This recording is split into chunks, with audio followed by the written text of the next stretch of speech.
Ladies and gentlemen, y'all know who I am. Keep Good News. Welcome back to another episode of The Interview. Today, I don't have an LA legend, but I got a Dallas legend and actually established himself really in LA. That's how I met him. Some of y'all may know him as Spiritual Savage. Some of y'all know him as B.Ware. It's how I know him. Some of y'all may know him as just one of the coolest dudes you ever met, representing Trill Consciousness. My brother B.Ware, man. Thanks for joining us, man. I appreciate you, man. That's the wrong button. You see how I did that? Even I make mistakes. It's all good. Some people might feel that way, but nah, it's a pleasure to be here. I appreciate you having me. I really, the space is incredible. It's an honor to be here, man. I appreciate it. Thanks, man. Well, let's jump right into it, man. Tell people a little bit about who you are and what you do. B.Ware. So Brandon Ware. That's what my mom named me. Everybody calls me B.Ware, for obvious reasons.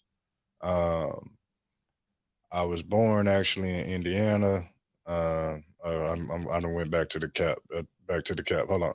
I'm a meditation guide, an entrepreneur, a seeker, a meditation coach, a yoga teacher, a soon-to-be father, a partner, a brother.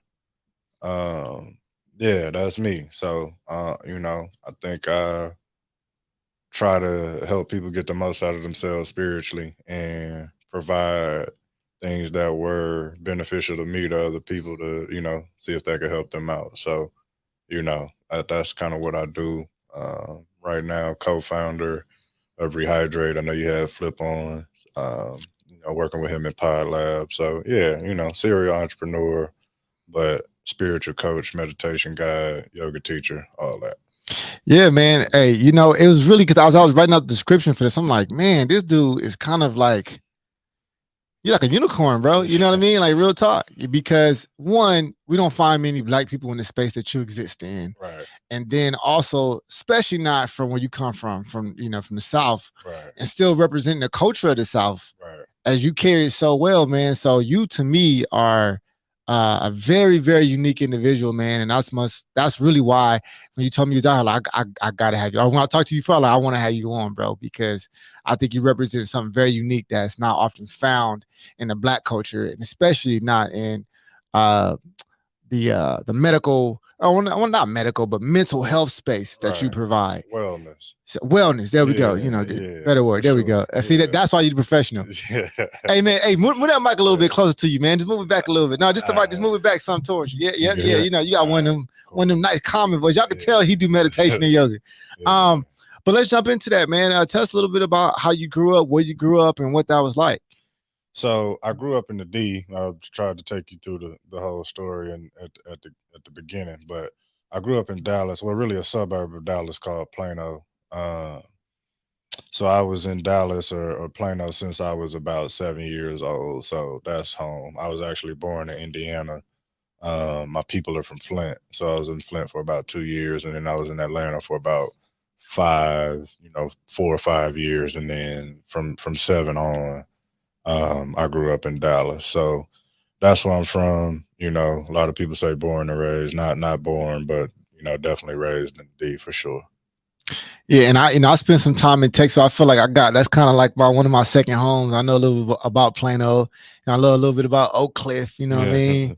So Red Oak. I've been out there a little bit. Oak Cliff, America. Yeah. So just from your experience, I mean, because most people that watch this from LA, Right. and they're not gonna know what's the real difference. Do you think growing up from LA and Dallas? I think space and proximity, the amount of people, I think that especially as black people, that affects our lived experience a lot. I think like, it's a lot more um culturally they're different. It's a lot slower. In Dallas, and not slower in terms of like mentally or ability to, get to it or make things happen. But I think in LA, the size of it and the population of it creates just a very significantly different lived experience. And so, like in Dallas, you can drive everywhere, you can park. I think out here, it might take you an hour to go 4 miles, right? And so I think that kind of culturally insulates people here a little bit more than it does in Dallas, so for example. And then I think just the LA culture, the underground culture, the gang culture is kind of like made its way into pop culture in a lot of ways. I Mm-hmm. think there's uh, still obviously some things that aren't on the forefront, but I mean now you got podcasts about gang culture, you know what I'm Right, saying, right. out here and things like that. So um, there's a street culture for sure. I think the streets are a lot different in Dallas. Um, I can also add when you say slower, let me tell you, the service is definitely slower in Dallas. yeah, for If you sure. go to a Whataburger, you know what I mean? They gonna take their time, but it never Right, fit. But I actually like it because right. it don't feel rushed. It feel like they actually taking time to prepare what it is that you ordered or whatever the case may Yeah, be. I think Southern hospitality is a real thing. There So it is. That's it. That's it. that's a major difference. So Yeah. um, I would say that's a major thing. So space, ability to drive, but I think the weather here is like something that I love about Cali, right? Like Yeah. you can't like duplicate it, you can't replicate it, right? Like that Southern California sun is crazy. Yeah. So I Hit think way different. yeah, it hit way different. So the weather is here. You know, the movie star, the entertainment business is a Right. lot bigger Right. here. That doesn't really exist. The club culture, that's it's way different in Dallas. Not that it doesn't exist, it just exists in a way different way. So that yeah. Was there I mean, did you come to LA when you were younger or you started coming here when you was an adult? I came so Or did let me say, did you come and like experience LA yeah, often or I was it just never something? so like when I came to LA, it was always at the tail. So like I used to hoop. Mhm. So like everybody that hoops knows that AAU circuit where you go Right, from the right, Vegas right, right. tournament and then after the Vegas tournament you come to LA. So like we would come for that, but I wouldn't say that I really got to experience LA until I got into adulthood. So and with that, like was there any culture shock when you came here? Yeah, I think by the time I got here uh as an adult, so like I was living in Dago too. So it kind of Okay. gave me a certain access to LA, but it also gave me the ability to kind of retreat from it. So like I Mhm. love San Diego. It's one of my favorite cities in America for Yeah, sure. it's like top what 10 most one of the most beautiful cities in the world or something like Yeah, that. Yeah, like so it's an incredibly beautiful city, but it mhm. also provides you a proximity to LA that's Right. like super cool. And I think it's just so much happening here, from fashion to culture to entertainment to wellness for sure. Yeah. So I think like when I got here, I was already like when I got to Cali, Southern California, I was already seeking on a spiritual and wellness tip. And I think that is a very major difference between what's going on here and what's going on in Dallas. It's a culture that, I'm trying to be a part of building in Dallas. And I think it exists, but like not anywhere to the level that it exists out here. So that's like, as it's relevant to me, that's like one of the major uh, differences and the major things that was a beautiful thing out here. And then I was, I had already kind of started headed towards a plant based journey out here. So Mhm. like that was is So, super so accessible. is it now? I spent a lot. Like I said, I spent some time out there, Yeah. and it's barbecue and Tex Mex. Like that's what you can get from my Mhm, experience in Dallas. Is it mhm. difficult to have the type of plant based journey in a place like Dallas versus LA? Is it a big major difference, or you can? It's a lot easier in LA for Okay, sure. It's a lot easier in Dallas than it had been and has been. And I think it's Dallas has a better scene than you would think. And it's got a better scene than a lot of other places because like I travel a lot. So it's got a lot better scene than a lot of other places, but it's like out here, it's a part, like it's already made its way into the fabric of, the city. I think right. in Dallas that's not the case Because yet. it's still very much led by barbecue. Yeah, like it's barbecue, it's beef, it's brisket, it's steak, it's all that. So it exists, but nothing like out here for sure. So, let's talk about your spiritual journey. Hmm. And because now that you have settled your career in that path, what was the first thing that kind of got you on that path to say, hey, I think that meditation, yoga, a spiritual journey, mindfulness, wellness is what I want to get into? Was it a certain thing that happened? Like some people, oh, I broke my leg, and that's when I realized I had to get my mind right. Was there any certain instance, or just something you kind of? I broke my mind. Okay. So when I got out of school, like I was doing some consulting, I was on another entrepreneurial journey, and I had a certain relationship going, and I think I had begun to identify myself or build my identity around the connection to and the success of those things or failure of those things. And so when those things went left, I ran through a bunch of money. Career wasn't going where I thought it would be. The Yeah. entrepreneurial venture didn't hit like I thought it would Well, be. hold on real quick, because I don't want to. What were you doing prior to your spiritual journey? So that way we can get a Okay. base point. So I came out of school, and I joined the mortgage industry essentially. And so Okay.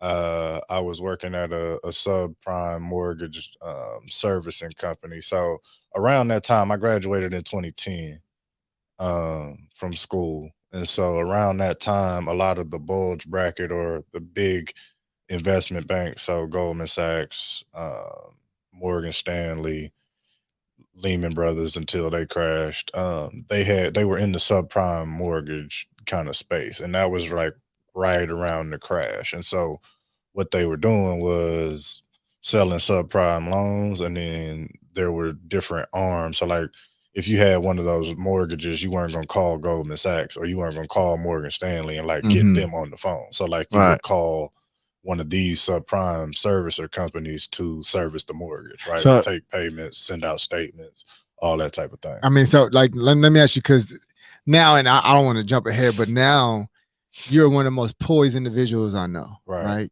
Did you have that same poise when you were doing that job, or were you a different individual? Or that happened after your spiritual journey? Okay. So like I was, because some people just already got it, like got like a nah.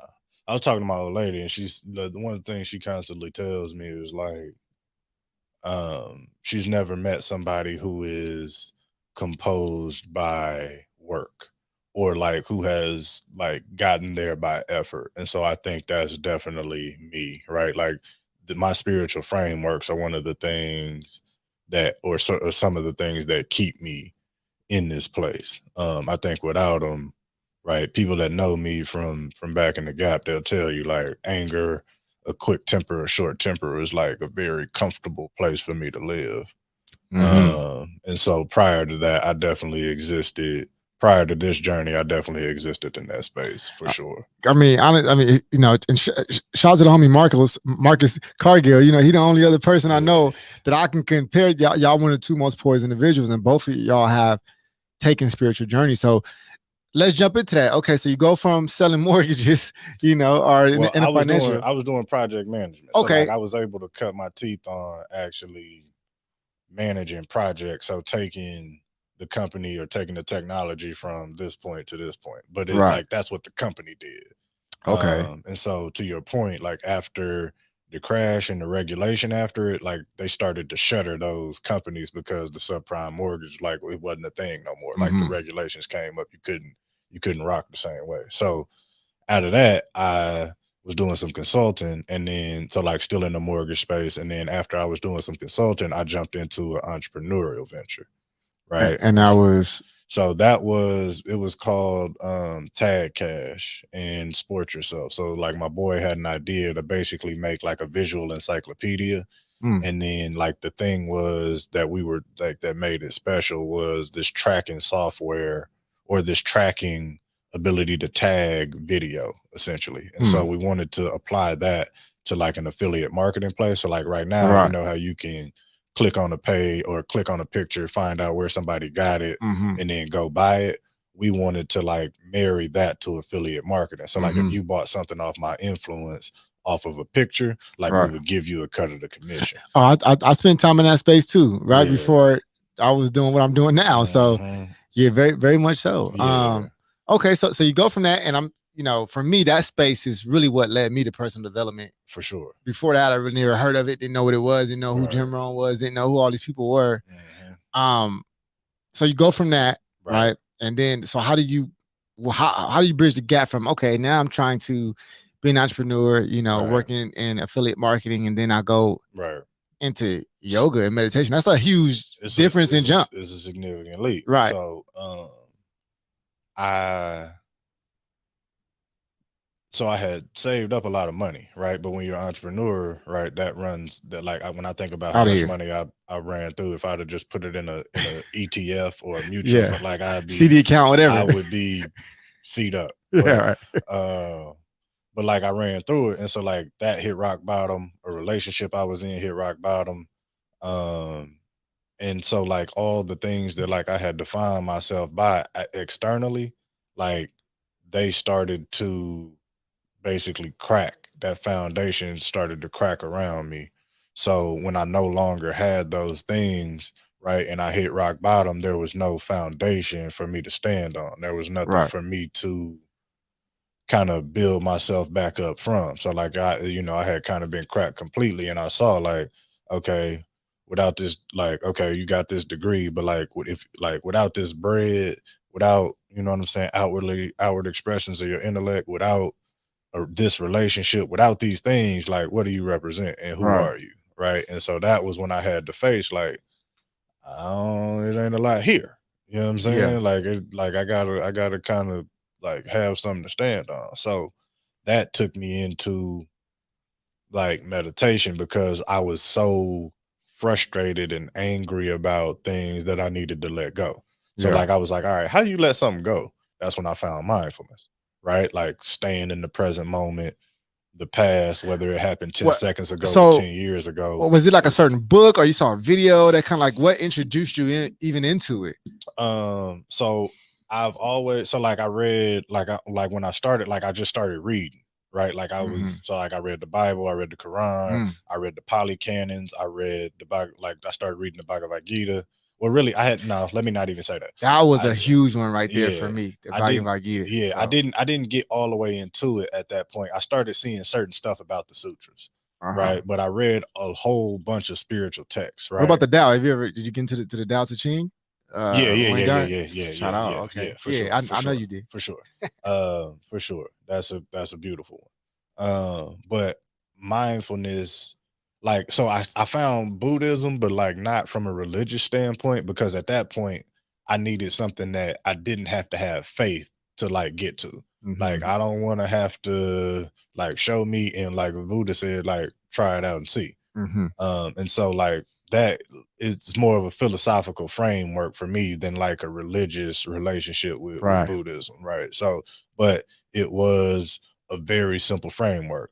Life is suffering. Suffering has a cause. There's a way to end that suffering. The way to end it is the eightfold path, and Yeah. like that made sense to me, right? And so mindfulness, especially insight mindfulness, as like a way to view the world and create your relationship to the world, it made all the sense in the world. Mm-hmm. So I found mindfulness, Wait, right? real quick, how old were you then? So people can get a detailed understanding of like where you were. 25. Okay. Okay. So Yeah, your 20. brain just fully developed. So you Yeah, really figuring out who you are. 20, 25, 26. Yeah, Nice. right around, but yeah, maybe 25 for sure. Okay. Um, and so I get into meditation. That's working for me. I'm on P90X. I'm getting my body together. I stopped smoking Joes, and Mm-hmm. you know what I'm saying? I'm not putting certain substances in my body no more. Like I'm getting it together. And then I'm like, all right, well, like I like He is this from Dallas, ladies and gentlemen. So Yeah. you go ahead and put it together. You know what I'm saying? Like a Yeah. little Texas tea from here and Yeah. there. Yeah. That was that was ages ago, but whatever. Yeah. I was like, this meditation thing is cool. Like it would be cool to get a move in meditation. So that's Yeah. when I found yoga. Huh. Right. So like there was a yoga day on P90X, and like I used to like it, but I didn't like how he gave it up. Right. Right. But I was Right. like, so there's certain things about this I like, but like I don't necessarily like how It he's just doing it. it just don't connect. Yeah. So like Right. let me look into this a little bit more. And so like as I looked into it more, I was like, nah, this is cool. And I remember it like it was yesterday. It was this thing called Broga, and they got bought by a different company, and it turned, but like they had this like 15, 16-minute routine where it like incorporated certain vinyasa, but it like had push-ups, mountain What's that climbers. word you just used? What's that? Vinyasa. I'm not So even gonna let you pass that up like I know okay, what that yeah, means. So okay. yeah. So my bad. You're right. So vinyasa is like a specific type of yoga, which means linking breath to movement. So Mm, like when you hear a yoga flow, hmm. right? That's the idea. In vinyasa, that's the Vin, flowing movements where you go. vinyasa. Yeah, All right, we just learned a new word together, ladies and gentlemen. Vinyasa. there you go. All right.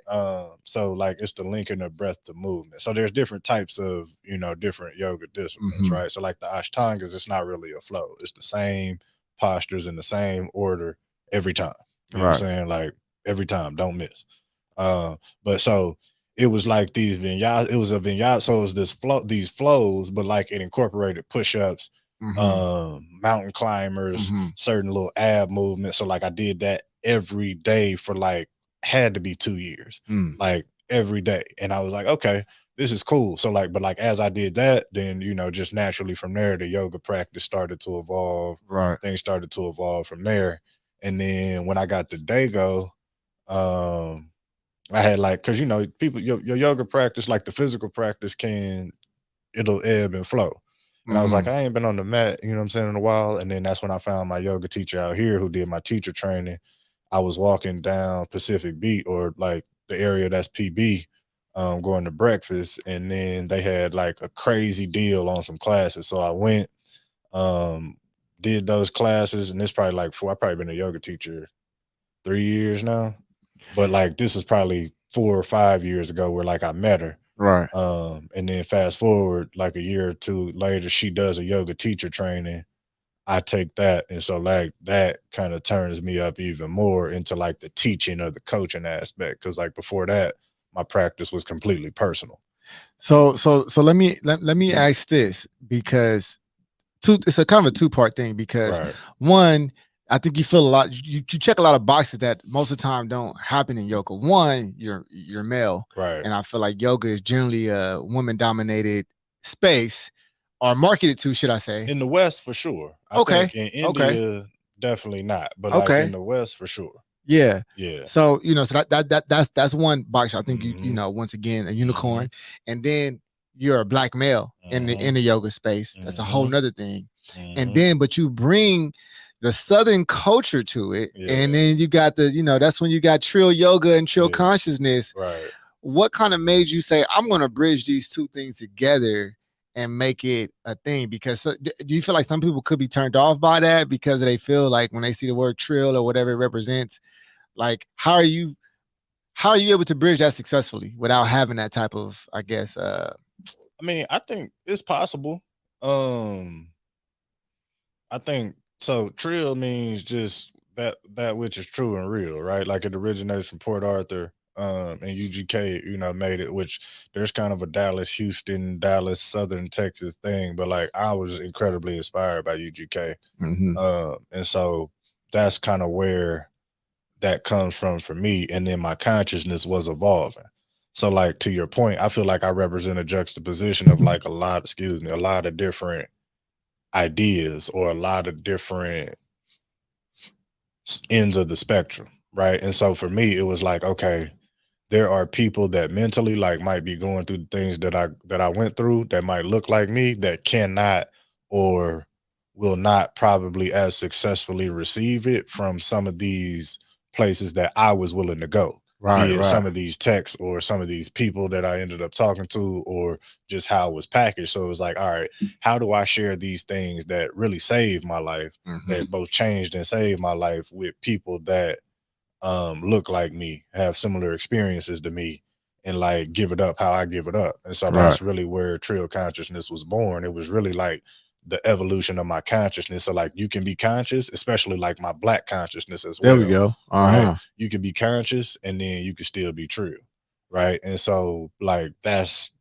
how it happened. Like it was the marriage of those two things, excuse me, that uh that really like allowed that to be to that was the foundation of it. And then from there, like I built on top of it. So like when you say spiritual savage, right?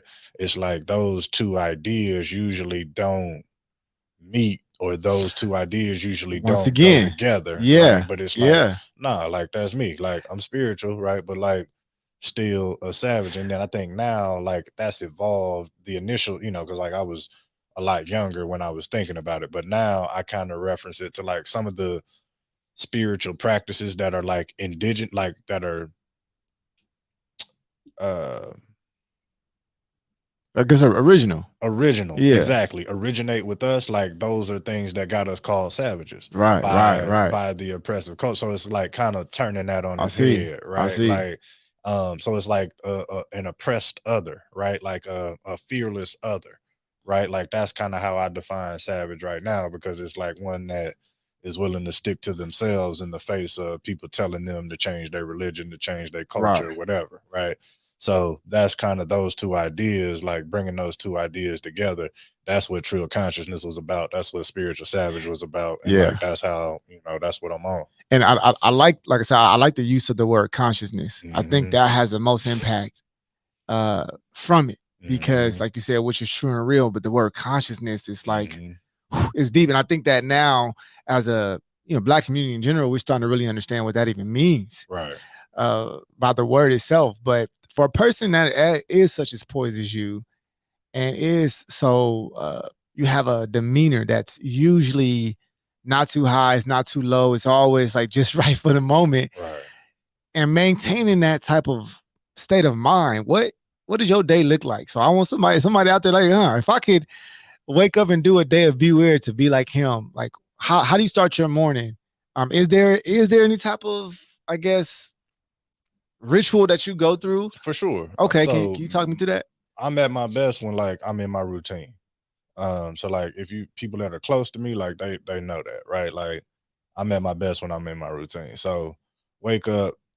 So right now what I'm doing is I sleep with the phone outside of the room that I'm in, Mm-hmm. right? Because like everybody else, you wake up, roll over, look at First the thing. phone, Yeah. whatever, whatever. So I sleep with the phone outside of the room that I'm in, right?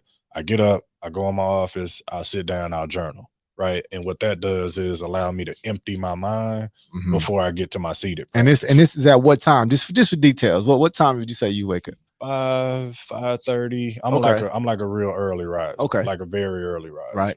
riser. So like 5:30, I get up, get in my journal, and so like that just serves to dump anything that's on my mind, like get it out on paper and get it out of my head, Yeah. right?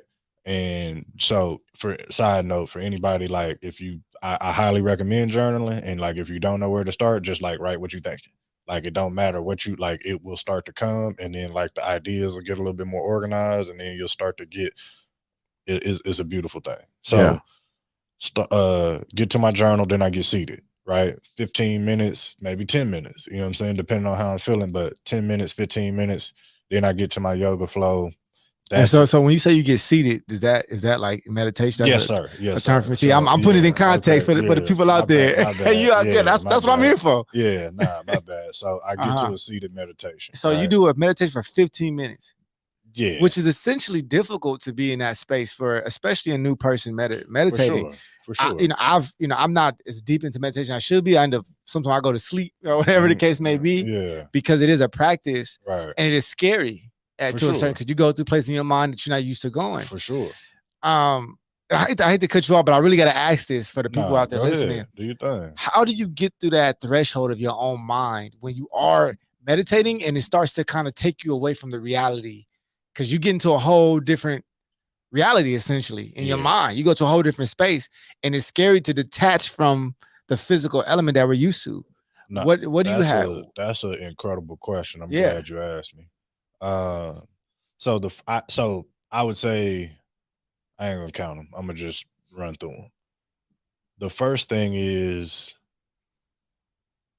a baseline understanding of the way that our brains develop over the past 10,000 years is that the nature of the mind is to roam. The nature of the mind is to go here, go there, go to all of these different places.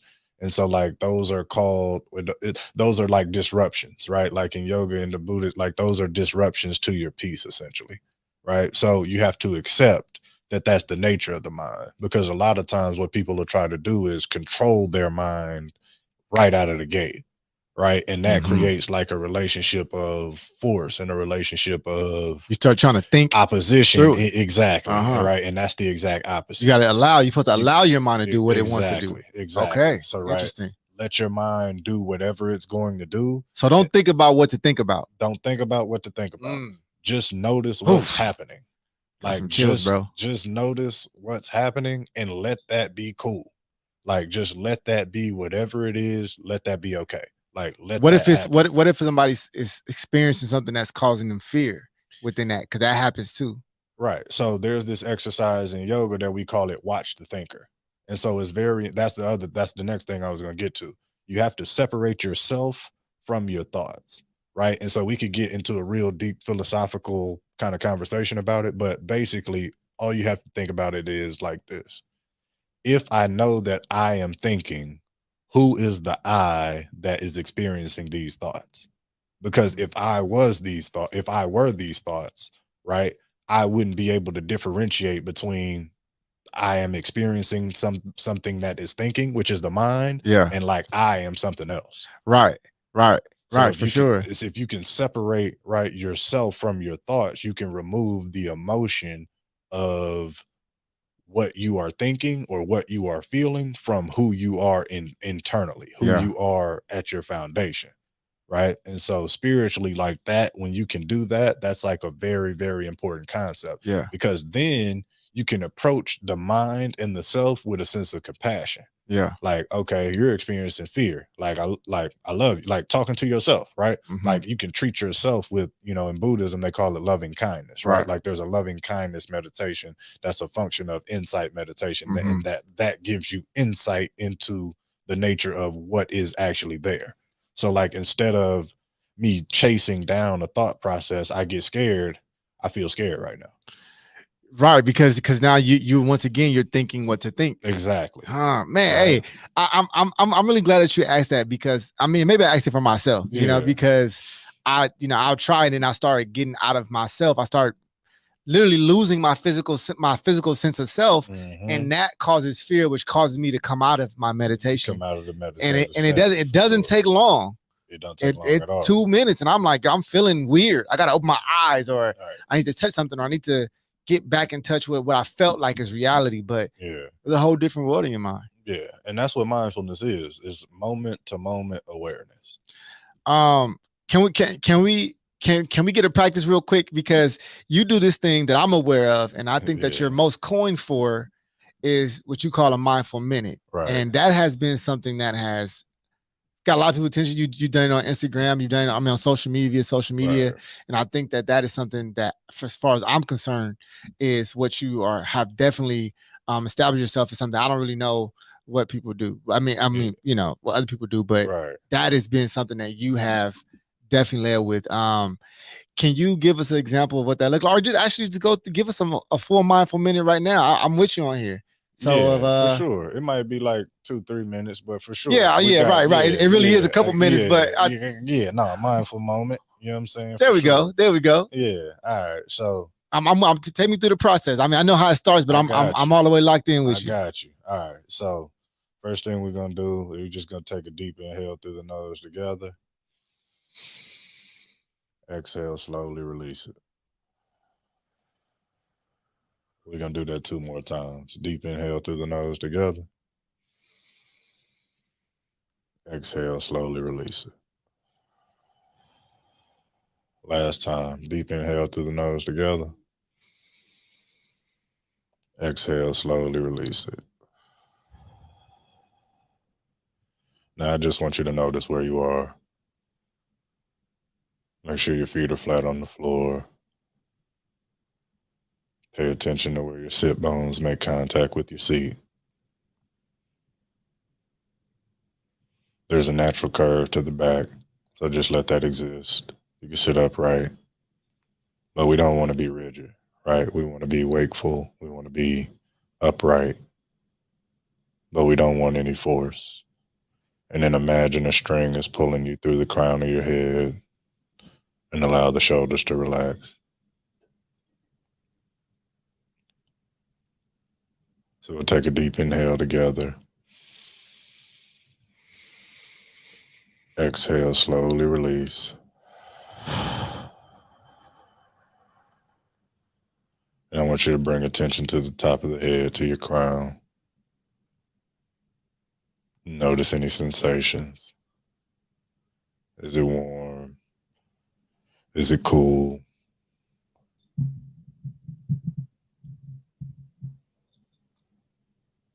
Then bring your attention to the brow.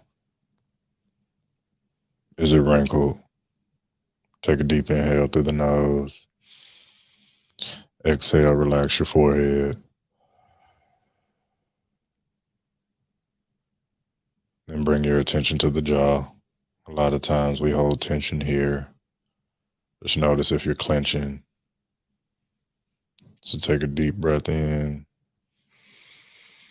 And on the exhale, allow that bottom jaw to be heavy.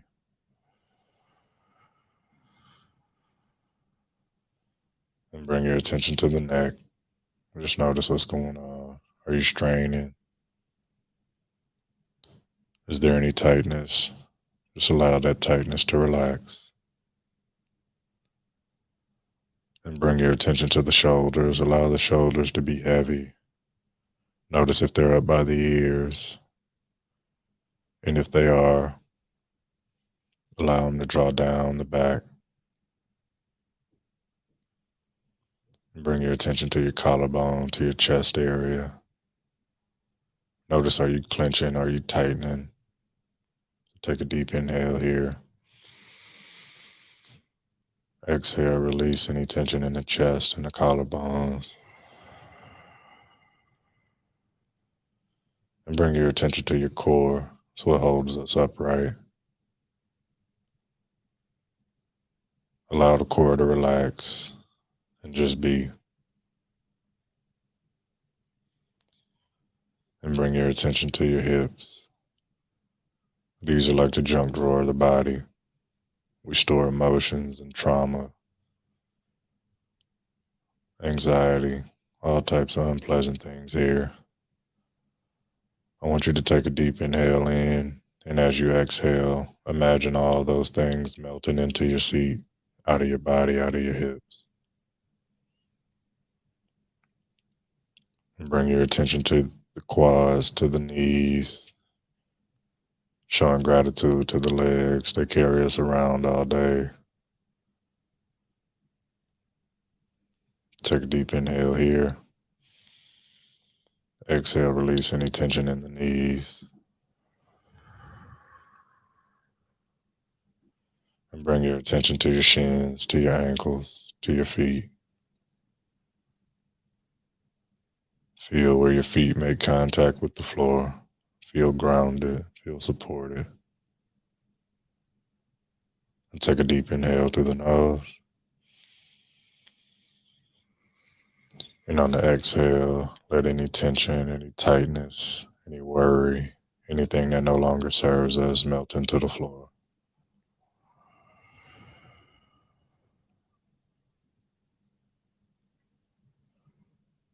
I take a deep inhale in. Exhale, release.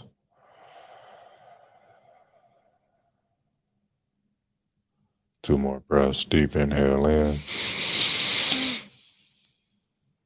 Exhale, slowly release.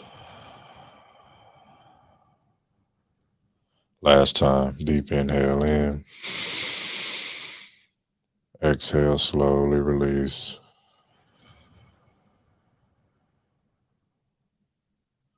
And when you're ready, you can start to wake the fingertips up, the toes. Maybe roll the neck out. Anything we do one way, let's make sure we go back the other way.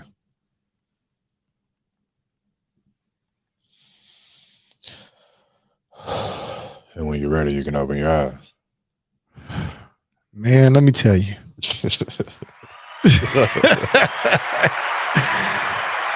That was a treat, man. And I've been through this with you before. Right. And let me tell you, it's always something I feel like I didn't hear before.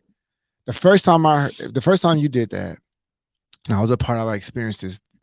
you were talking about relaxing the jaw and how we hold tension. Right. I was you the first person in my life to ever bring that to my consciousness, and I agree.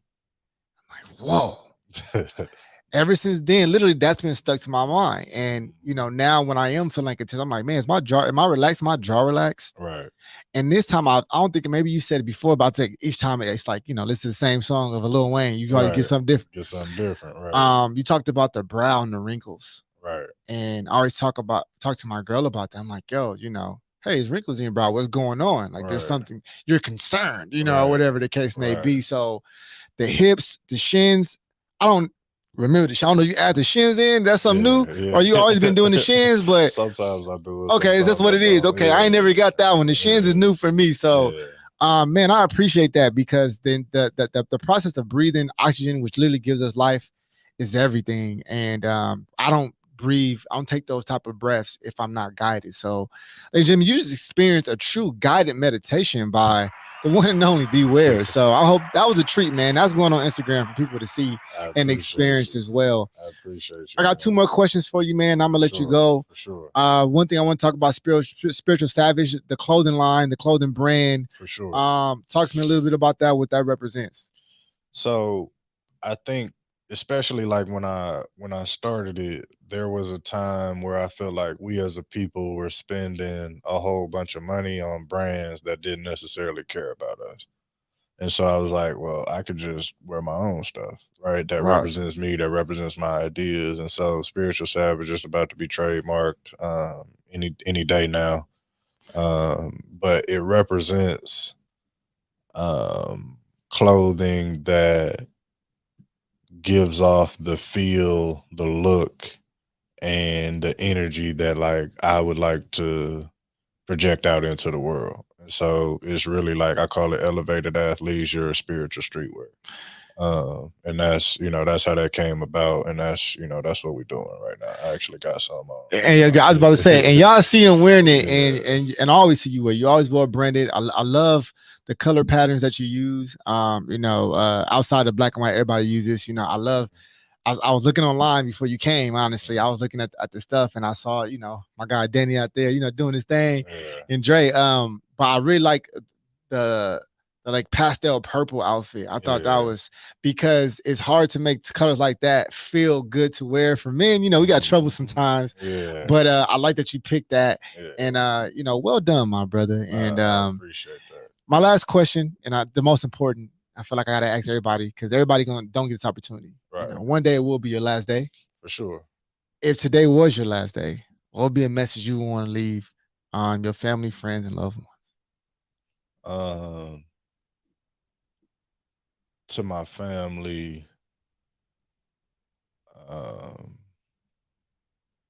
at times I know I was so focused spiritually for my personal evolution, but just know that it shifted, and the most important thing was for me to evolve in how I treated y'all, and let my son know that everything that I've done up to this point is for him, um, and that I love, and that I love y'all, and to keep your mind at peace.